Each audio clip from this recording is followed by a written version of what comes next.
Hello, everyone. Let us get started because it's time, and we are going to talk about cloud-native Postgres observability. So first, let me ask you, what do you guys think the cloud-native Postgres is? Anyone wants to volunteer? Yes. The operator. So no operator, no cloud native. Operator, cloud native. Nothing else matters. Okay. Any other thoughts?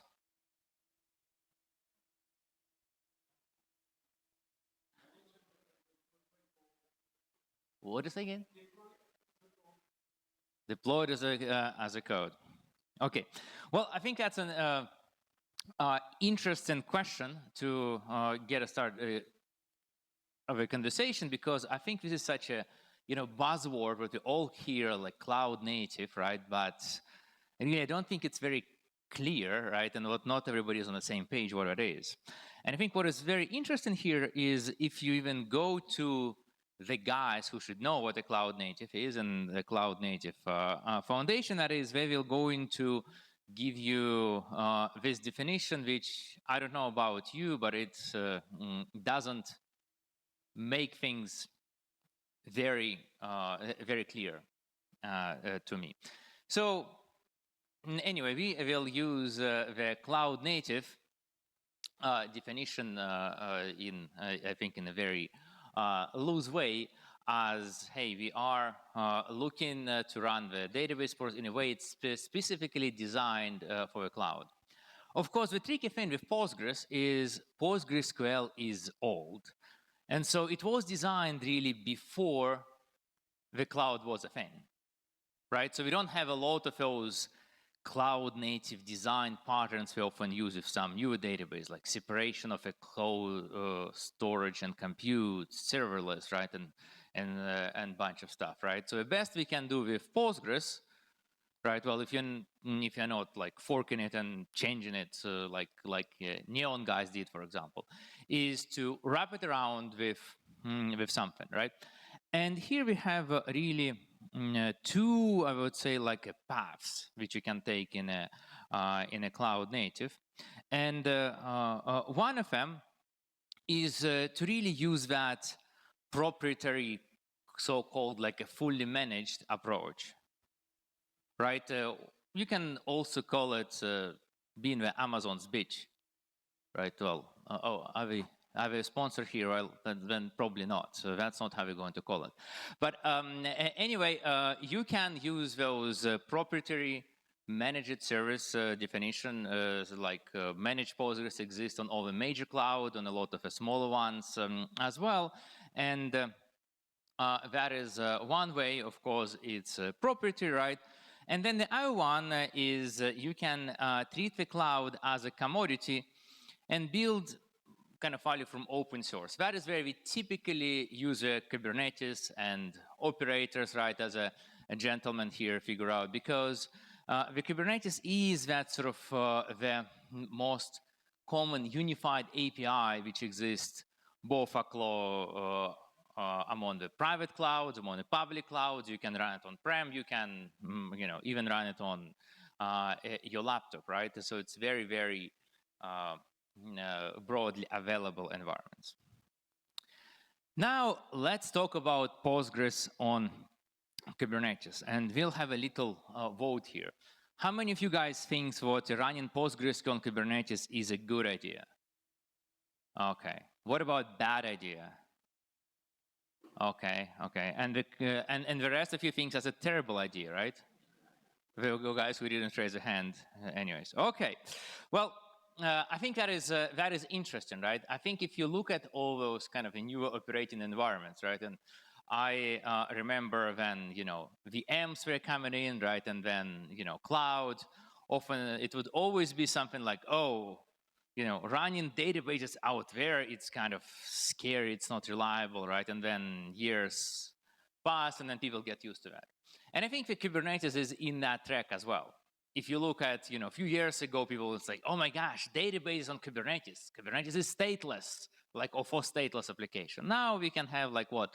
roughly half of you say, well, databases on Kubernetes, okay. And I think that's getting better.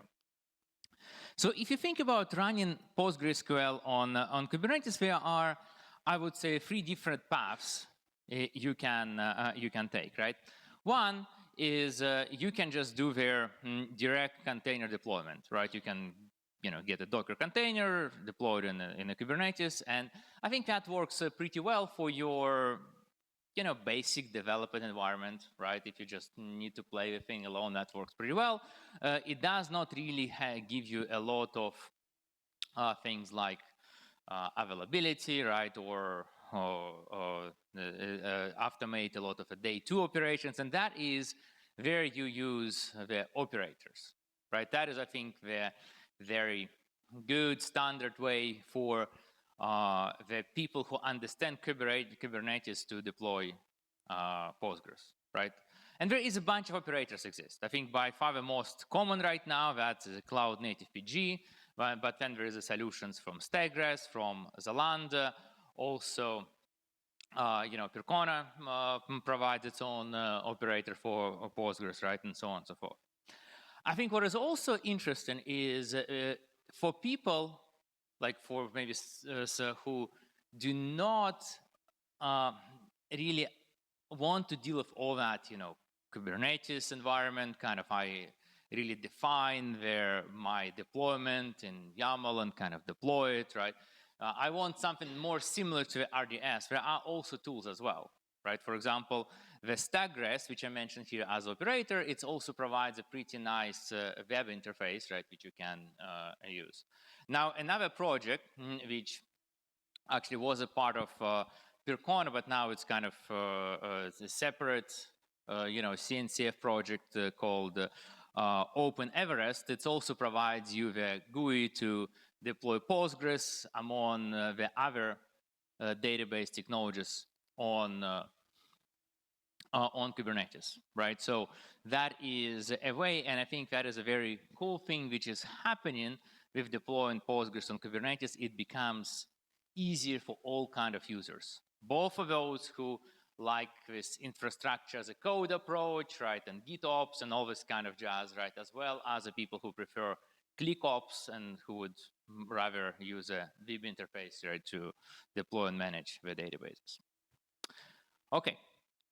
Now let's move on and talk about the observability, right, which is a main topic of this call. If you look at a lot of modern systems, right, they can be quite complicated, especially if it's deployed as a microservices, right? You often have a lot of moving parts. And if you are deploying and design application in cloud native way, then you are expect things to be dynamic. The nodes kind of come up and down, things kind of being elastic, scaling, things maybe moved and reprovisioned, right? And that is a very different compared to, I remember the simple environments of what, late 90s, right? I was starting my career at that time, and application was, hey, I have my web server, I have a database server, I could have been logged in 2 of them at the same time, right, with my shell windows, something goes wrong, right, I have, looked a couple of logs and boom, right, I, maybe a couple of other comments and you can solve most of the problems. Now, because the scale of complexity of environment, that just doesn't work. Another thing, I think what happens in the modern systems, especially when you look at the larger corporate environments, you have a lot of siloed knowledge, you have a siloed responsibility, right? You can have, oh, this is a team which is responsible for, I don't know, let's say, operating system infrastructure, with the database guys, with the storage guys, with these kind of network guys, right? And, they all focus on their parts, right? Often that also brings us to the siloed monitoring systems, right? I have seen in so many cases when you can say, well, we suspect that is, for example, storage system, and storage guys say, well, but you know what? Our thing says that everything is fine, right? And you have to, well, agree, right, what is the state of things is before you can, we can solve them. And what we see in this case is it's interesting, right? The guys who focus on a single things, for example, they're like a Postgres people, right? They talk a lot about, okay, now we know the problem is Postgres. How do we really figure out what is exactly the problem is? Is that lock-in? Is that, bad plan? Is that maybe, like too much IO, right? Or whatever that is, right? There, if you look at the large systems, complicated cloud-native system, often the problem becomes just, hey, how do we figure out what that is, this particular PostgreSQL instance, right, which is responsible? And if you figure it out, right, then often solving that stuff actually can be much easier problem to do. So if you think about their observability, right? Well, in this case, we want to answer questions about our system to understand, how it works now, how it compared to the previous state. And I think what is interesting is when we talk about the observability tools and their value, typically they're the most usable when things go wrong, right? It's kind of otherwise, we don't really, well, at least most people do not go and kind of watching the graphs going up and down, right? Like, well, people have work to do. So let's go back to our good old days and a simple application. Now, if you think about this environment, you have an application and database. Actually, the good thing about that environment is what we're on a high level, not as many things which could go wrong, right? And again, you could investigate them very easily. Hey, is it in this part, or is that a network in between which has some issue? Now, but I mean, even in this case, I think we have a very important lesson to learn in this case is what we have two components, and we need to really look at both of them. A lot of tools which exist for databases, they focus very much on looking at things at their database side, while really what impacts the application performance and availability is availability of an application, right? If I cannot connect to a database because the network is down, right, slow or whatever, the fact of a database saying, hey, I am fine, nobody is trying to connect to me and run queries, well, that doesn't matter, right?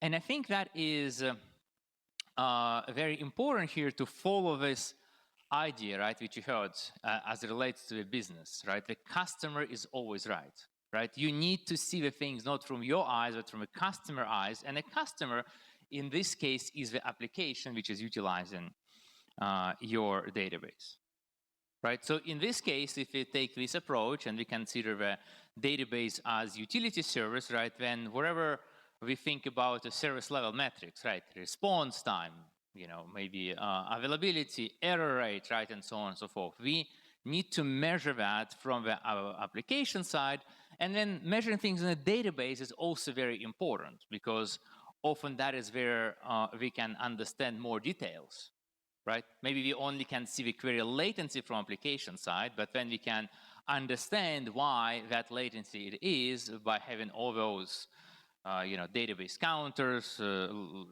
waits events, and so on and so forth. So if you look at the client side query statistics, right, and what we can look for and what is really most important for us. Well, of course, we want their number of queries and their latency, hopefully with distribution, as well as we want to understand the errors. The errors, if you think at the client side, they come in a kind of two ways. One is your TCP errors, right? Hey, I can't connect, right? Or maybe even I cannot even resolve a host name, right, on the DNS level. Or maybe I'm running the query and then database throws me the error, right? Both of them are important to catch. Now, how do we get that information? Well, if you look at the sort of like a classic approach in the observability space those days is to use the open telemetry framework. Anybody heard about open telemetry? Okay, cool, right? So for a lot of programming languages, you have open telemetry SDKs, which can get us a lot of information, right? And then there is another way, which is quite interesting, is we can use eBPF to capture the queries as well, right? And do it kind of without requirement of any code changes or extra SDK installations. Anybody heard here about eBPF? Okay, a few folks. Okay, that's cool. Okay, so if you look at instrumenting application for open telemetry, it is pretty cool solution. Now again, it's available for a lot of programming languages. Typically, we'll need to configure that some way. But what I think is a very nice thing what open telemetry allows, right, is if deployed correctly, is what you can sort of trace how the query propagates, or how API requests propagates through different services. And you can sort of like pool the data together, latency, errors, right, different level corresponding to that request. And that is very, very, very useful. Of course, again, the proper open telemetry implementation, that means you got to instrument all your services, which can be tough. Often you'll find some development team don't have a time for that. Maybe you have some applications which are sort of in a support mode. Maybe even you have some proprietary applications which exist in your system, right? Which is hard to instrument. So if you look at what open telemetry can give us in this case, right? This is the example for the PostgreSQL database. It can show us the query. It can show us the latency and the status, so the query was successful, right? We can also tie in that to their application request, which is was originated from. If you look at challenges of distributed question, right? On one side, I already mentioned it requires the code changes and application, deployment changes, right, which can be problematic for some environment. But I think another challenge is what that also can be a very large amount of data. I mean, if you think about why companies like Datadog, right, or Splunk, where they love open telemetry and distributed tracing, because you're going to send to them a lot of data, and they're going to charge you, based on the data volume. So, getting you to send them a lot of data, that is, good for business, but that also expensive to store and process that, as well as producing and kind of sending a lot of that data can be rather complicated. Now, another approach that we spoke about is eBPF based. And the eBPF approach means that we are just going to wrap the network calls and capture them. And then we can parse this kind of L7 protocol, right? Like, for example, PostgreSQL wire protocol. The good thing in this case is it does not require code changes. And that means it can be really integrated very quickly, especially in Kubernetes, right? You can say, hey, I want this kind of little agent to run on pretty much every pod in my cluster, right? And instrument all the application, and boom, everything can happen after magically in minutes, right? The other good thing about the eBPF, it's very much designed for speed, right? For speed and safety. So even though that is something which is works on the kernel level, it's designed to have very limited performance impact, and unlike some, kernel level extension which exists before that, right? It's not going to, crash your kernel if you're doing something else. So let's talk more about how does the eBPF instrumentation works. So we are going to capture the system calls, such as connect, right? So we are going to know, in this case, the information about the socket details, process ID, and so on. So which can then, again, using the standard Linux tools to be resolved. Oh, that is this kind of service, trying to connect to something else, right?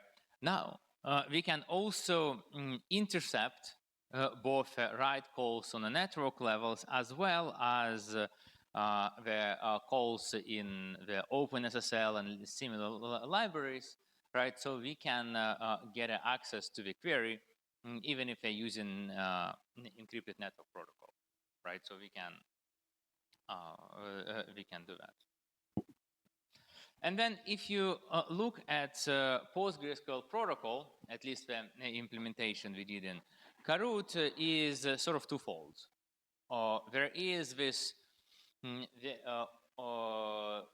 very light code which happens on the kernel level, right? And that looks like it parsing like maybe 10 bytes of workload in kernel space. Now, if that looks like their PostgreSQL packet which we want to analyze, we send that to the user space, right? And that's where more advanced data crunching happens, right? If not, it just passes through, and that can be done very efficient. And we can also handle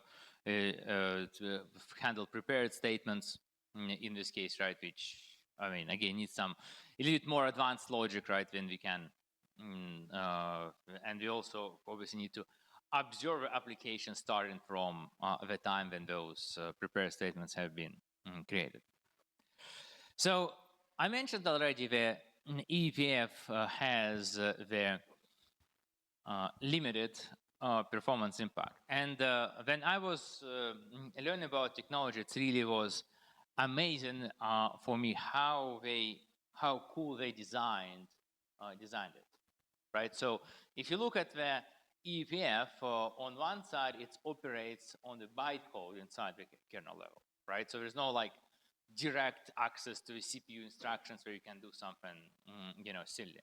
And then even that code, it's analyzed before it is loaded in the kernel, right? So for example, it cannot have any loops, and it has sort of like finite complexity, right? And that means on one extent, it's kind of limiting what you can do in the kernel level. But on the other hand, without loops or go-tos, right, you cannot accidentally create a never-ending loop, right, which would get attached to some very important syscall, right, and then you are dead in the water, right? And even besides that, there is a limit of how many instructions you can attach to eBPF probe. So again, you cannot just say, hey, you know what? Yes, there is no loop, but there is going to be 10 million instructions, right? So it's kind of really going to slow down everything. It's not going to work. So I think that is a very, very cool.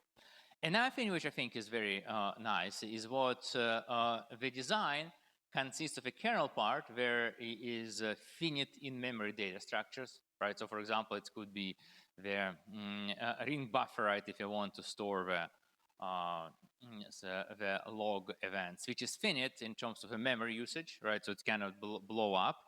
And the worst thing in this case, well, if your user application, which is kind of consuming this data, is not fast enough, well, you will have some data loss, right? But you are not going to just say, oh, the application is too slow, and now your kernel is taking, I don't know, let's say 20 gigabytes of memory just to store all the logs, right? And then runs out of memory. So again, pretty cool design choices. Now, so what can we do in this case if you look at their eBPF? Well, we can actually see how the applications talk to the different components, right? So in this case, we can see our application. It has the traffic, right, to a PostgreSQL cluster, which was identified as such, right, which has number of nodes in this case, right, and then we can see errors, we can see query rate, latency, and so on and so forth. Now, what we can also get is we can use the eBPF to get something like the emulated traces, right? So what we are getting seeing here is eBPF traces. They don't have their connection in this case, right? Because we only look at the client-server protocol in Postgres. We cannot at that point know what web request that corresponds to. But in many cases, to analyze PostgreSQL performance, that is good enough. Now, if you look at the eBPF, of course, it provides us a lot of questions, which is answers. I would say question like, what is happening? You can say, hey, you know what? I see this given query has now elevated latency, right?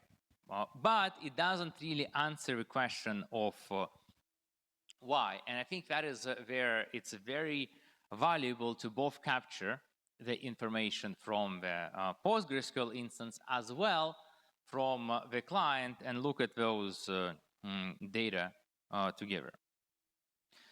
If you think about the question we often have to answer is why are your query executed slower than usual, right? Like, hey, we have the incident going on right now, I don't know, like users complain, boss complain, they didn't complain yesterday, right? So what is different now, right? And if you look at this case, you can see there two kind of issues, right, which can. And one of them I would call environmental issues, right? And that corresponds to something is, happen on general level, like CPUs, disk IO, and so on and so forth. And so there's some other one which corresponds to their PostgreSQL internals. You have some logs right, going on, right? Or you may have, I don't know, let's say, query execution plan changed, and now things are not working as they worked before, right? And things like that, right? Maybe you get some, table bloat, right? It changes things substantially, and so on and so forth.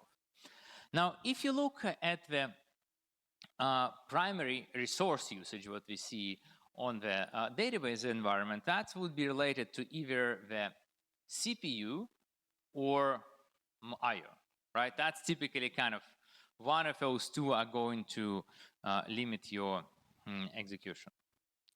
What I think is very interesting is how we look at CPU in a cloud-native environment is a little bit different. And why is that? Because in a Kubernetes environment, often you would have some sort of CPU throttling which exists. Which it is not like, hey, I have on this node, I can see there is 32 CPU cores and I know I can use all of them. Well, maybe, but maybe not. There are two ways what we look at that. One thing which is a very helpful, which gets a kernel reports, is their CPU delay. And what does the CPU delay means? That means for your processes, the processes are waiting in a queue, right, before they're scheduled. And that means that essentially adds a latency to some users. Why is that very helpful? Well, because if you look at the classical CPU usage, like what does that mean if my CPU usage is 100%? Well, yeah, CPU usage 100%, so you don't have any more scarce capacity, but how the performance would be impacted if you give more CPU?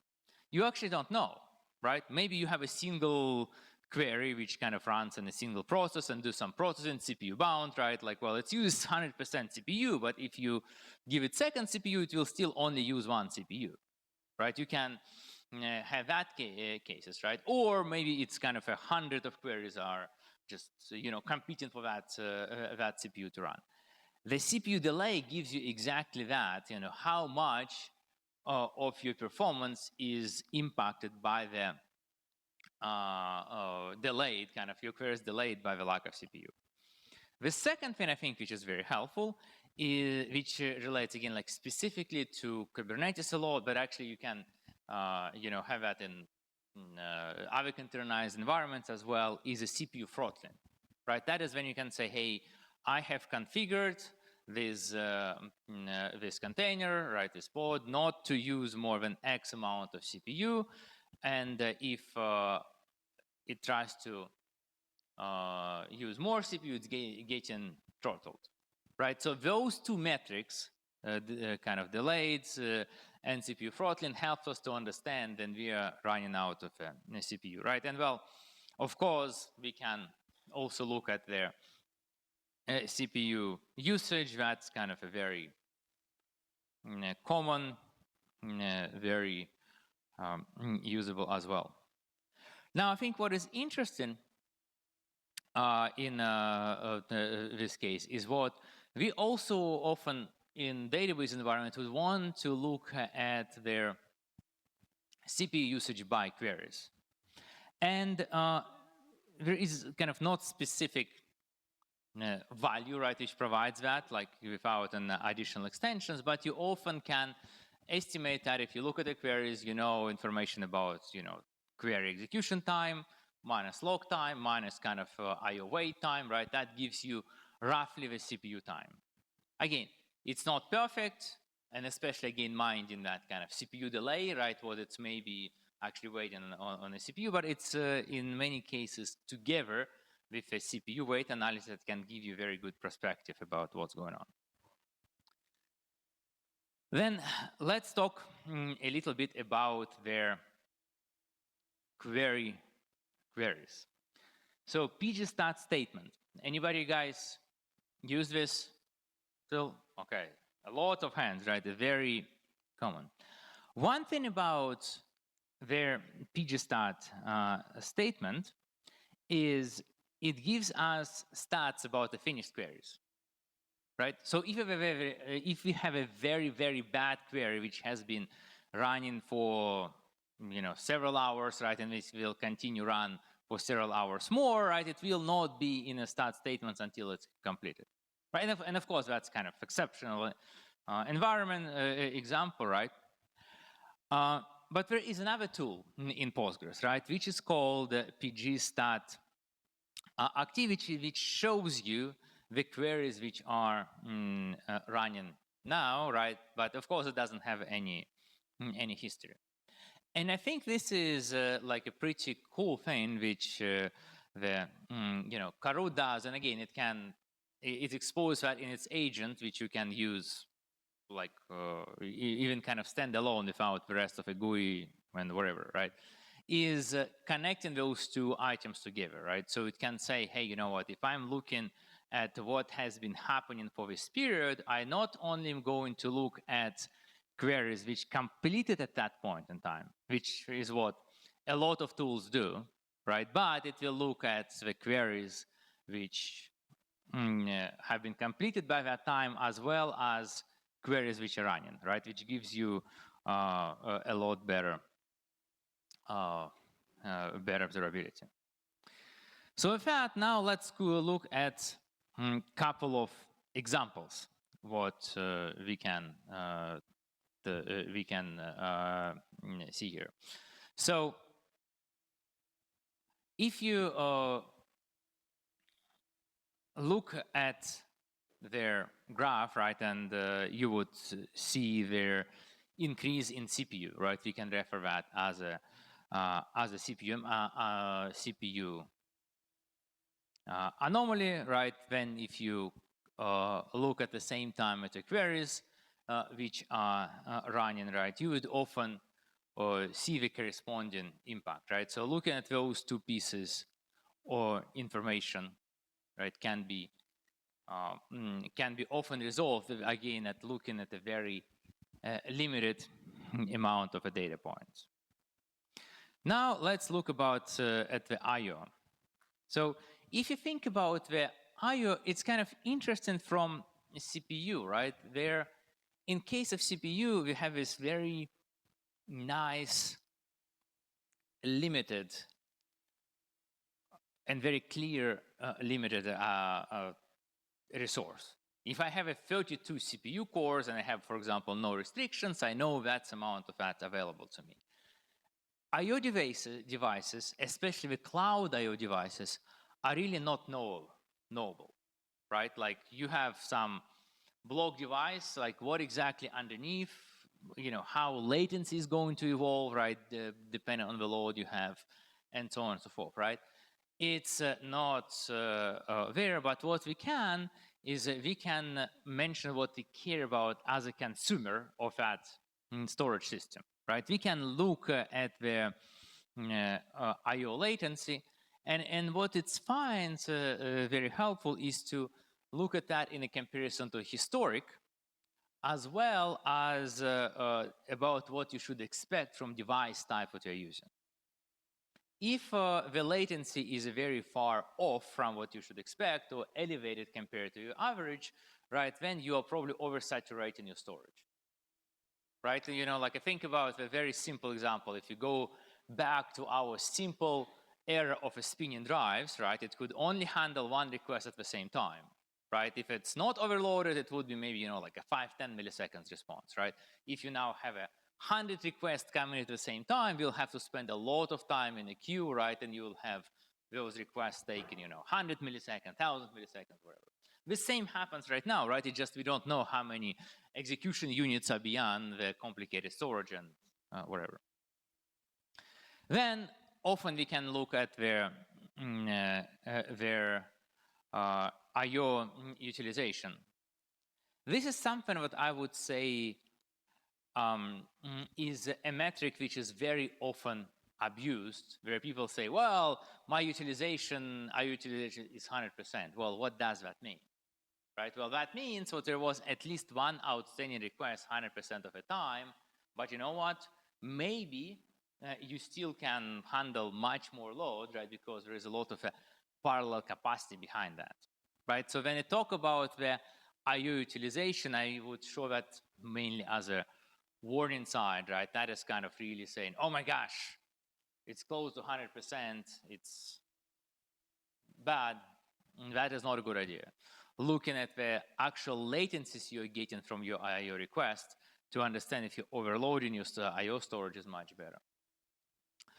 And then you can also see the IOPS, right? How many IOPS your storage is using, and that is also very helpful because often you can you may have some limits in terms of how many IOPS given storage can provide. And again, unfortunately, there is no standard way, right, for observability systems to pull this device and say, hey, this device has capacity of 10,000 IOPS per second, and I don't know, let's say 100 megabytes a second, right? That's all it goes, right? Because then you could sort of like put those limits on the graphs and you would note how far you're from hitting them. Unfortunately, we don't have that, but we often can, analyze it from somewhere else, right? And then, as I mentioned, beyond the storage, a lot of the I/O devices, especially those days, can be limited by bandwidth, right? How many megabytes, like a second, right, they can pile on. And again, I'm kind of showing just for educational purposes the bandwidth limitations, right, for a lot of very standard Amazon as well as your kind of classical disks. Okay, now what we can do as an example of explaining I/O anomaly, right? What happens if you have some bad queries which are hitting the database, which are saturating the I/O?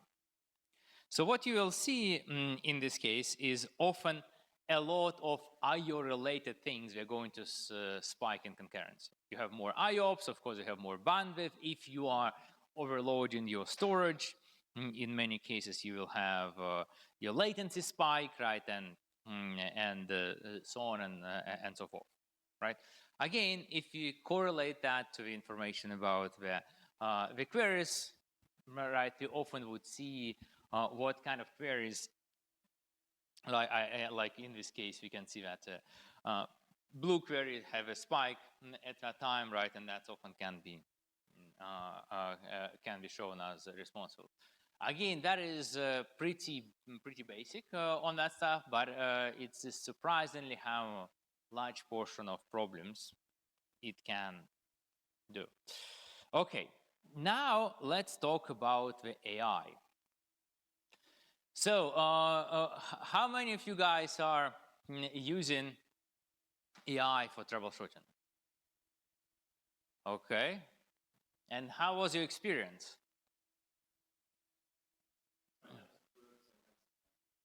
Sometimes good, sometimes bad. Okay.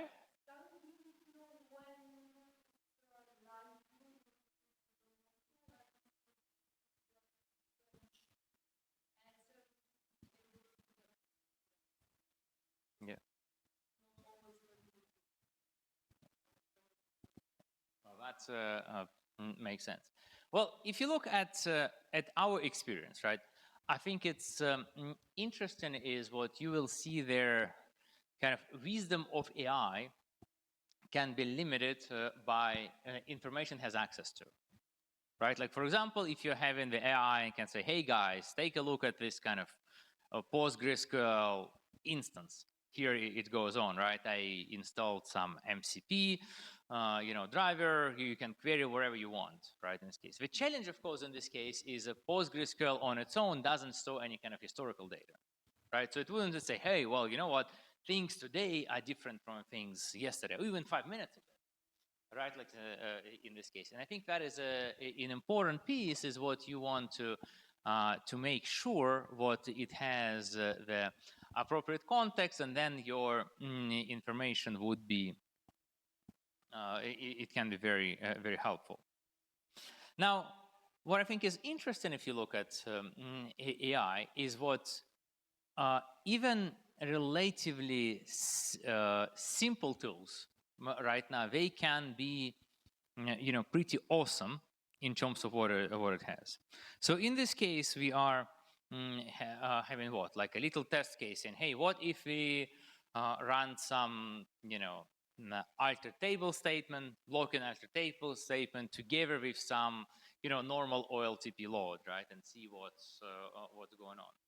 What is interesting is what you can take, your, dashboard, right, which has some of those graphs, right. This is from Corut in this case, but you can use Grafana, whatever, and you can just feed it ChatGPT and say, hey, dear, what do you think about this?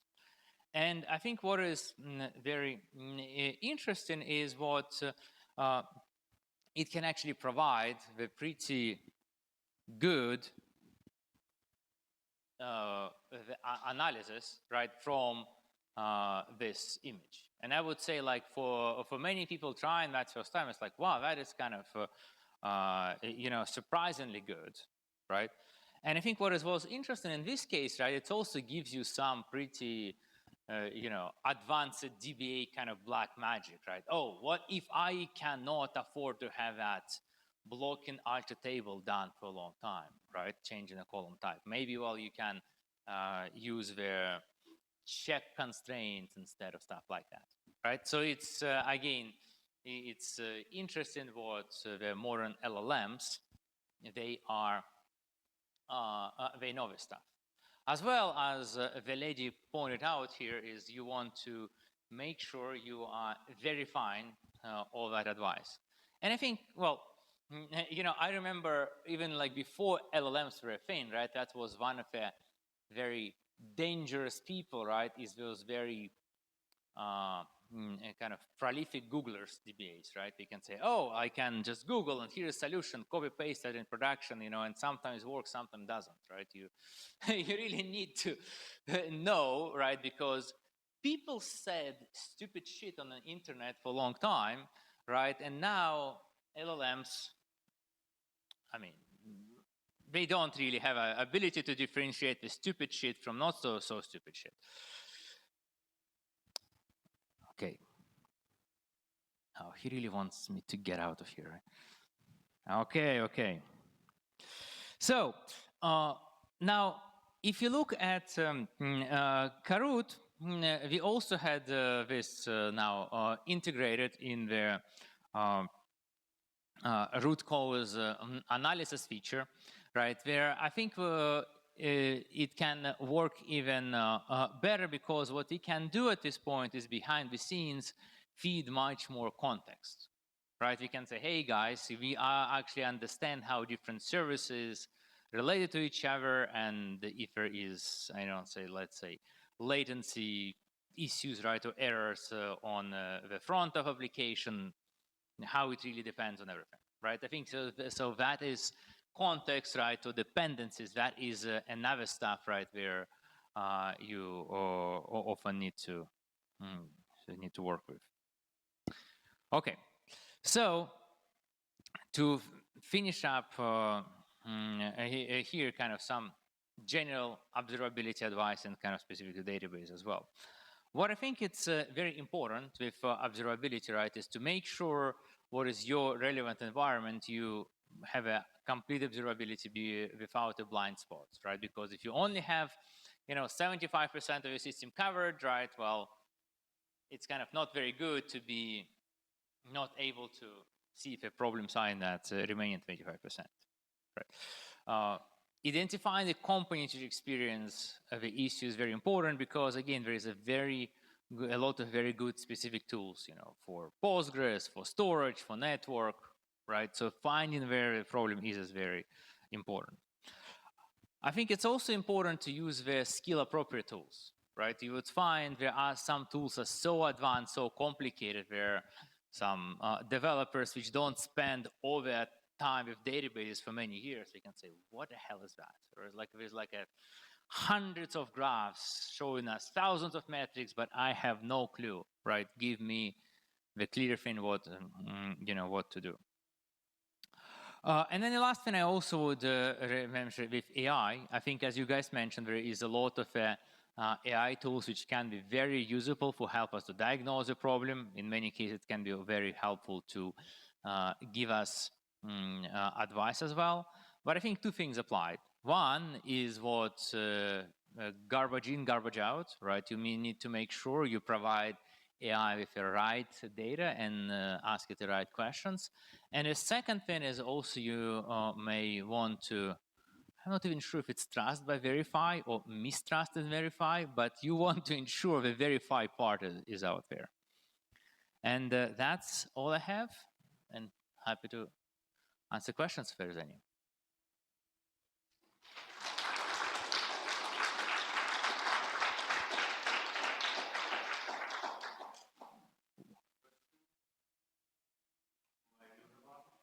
What?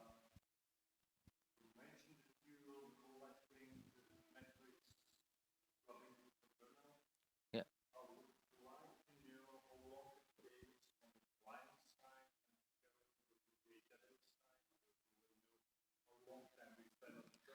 Yeah.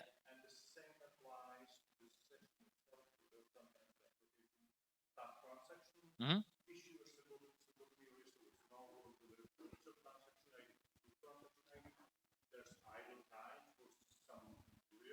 Mm-hmm. Later, it finalizes it within a statement. Usually, the complaint is the database is slow. It was waiting for the client, the node saving data, loading data, and else. So, will it more faster than? Yeah, so if you look at this kind of thing specifically, right? So we look at that in terms of logs, right? To understand, hey, how many transactions we're waiting for logs at this point in time.